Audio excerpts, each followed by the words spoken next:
Good morning, good afternoon दोस्तों। आपका एक बार पुनः हमारे चैनल हिंदी गुरु में स्वागत है। आज हम आपको पढ़ाएंगे अलंकारों की सीरीज में। कल हमने आपको पढ़ा था उपमालंकार, आज हम पढ़ेंगे रूपक अलंकार। अलंकार की सीरीज में दूसरा अलंकार के बारे में आज करेंगे हम चर्चा, रूपक अलंकार के बारे में।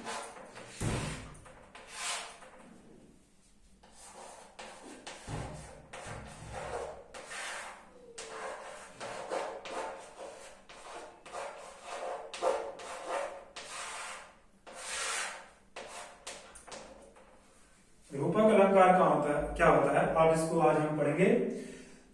जहां क्या होता है, रूप और गुण की अत्यधिक समानता के कारण, रूप और गुण की अत्यधिक समानता के कारण उपमेय और उपमान में जहां क्या रहता है, अभेद आरोप, यानी कि उपमेय को उपमान मान लिया जाता है, वहां क्या होता है, रूपक अलंकार होता है। तो परिभाषा लिखेंगे, जहां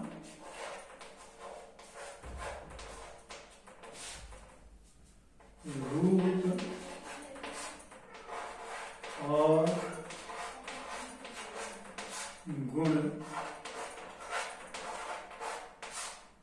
की अत्यधिक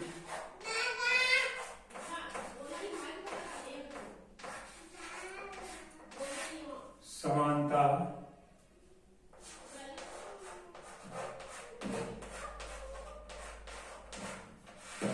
रूप और गुण की अत्यधिक समानता के कारण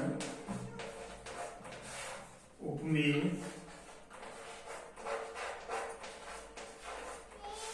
और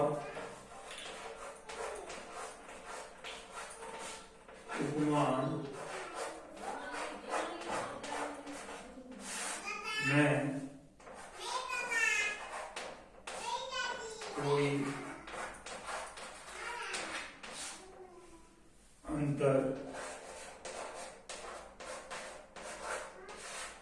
नहीं होता, वहां रूपक अलंकार होता है।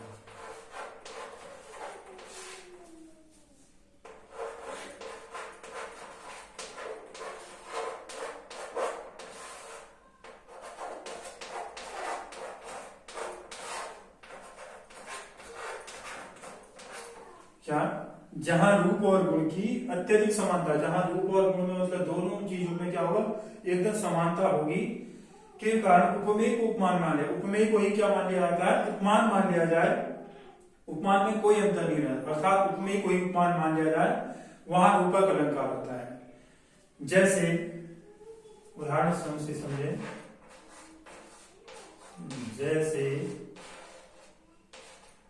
जैसे में लिखेंगे, हरिपद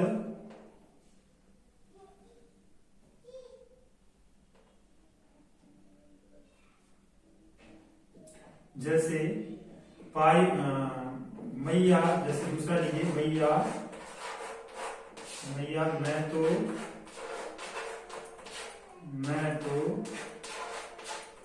चंद्र खिलौना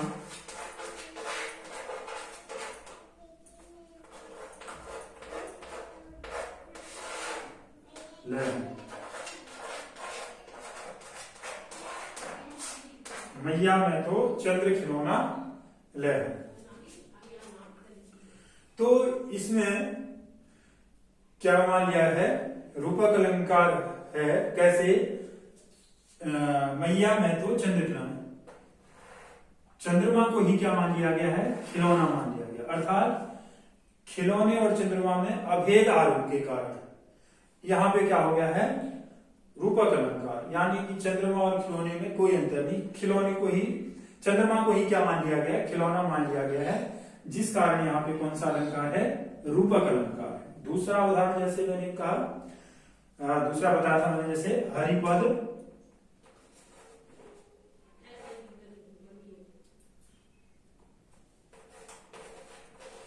हरिपद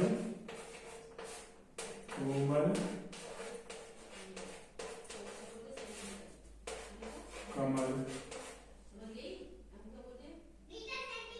नहीं ये नहीं होगा,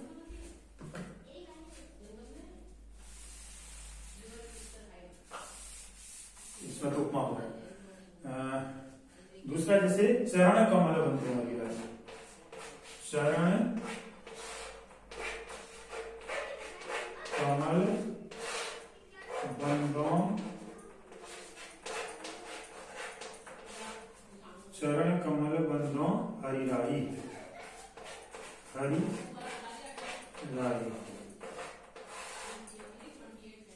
चरण कमल, यहाँ पे क्या हो जाएगा, रूपक अलंकार हो जाएगा।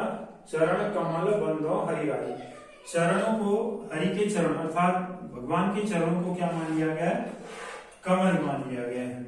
कमल और कमल का क्या है, चरणों का कमल पर अभेद आरोप होने के कारण यहाँ पे कौन सा हो जाएगा, रूपक अलंकार हो जाएगा यहाँ पे भी। तीसरा जैसे पायोजी, पायोजी मैंने राम रतन धन पाया,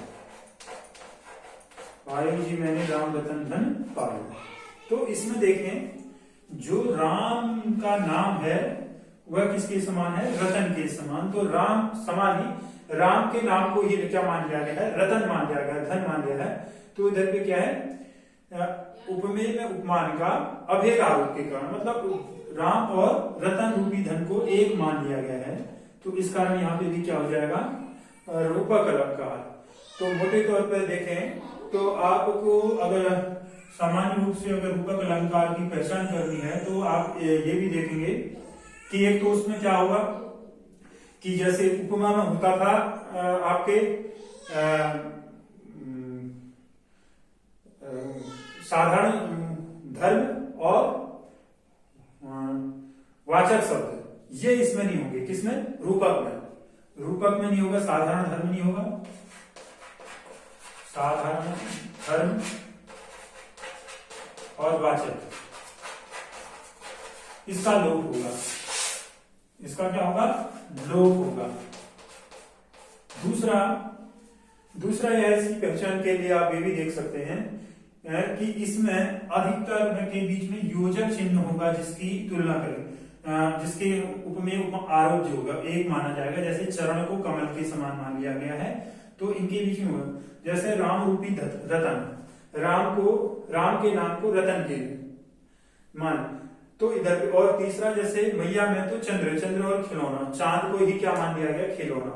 तो इसको भी देखेंगे तो आप ऐसे भी पहचान सकते हैं कि इसमें कौन सा अलंकार है। तो आशा है कि आपको समझ में आया होगा।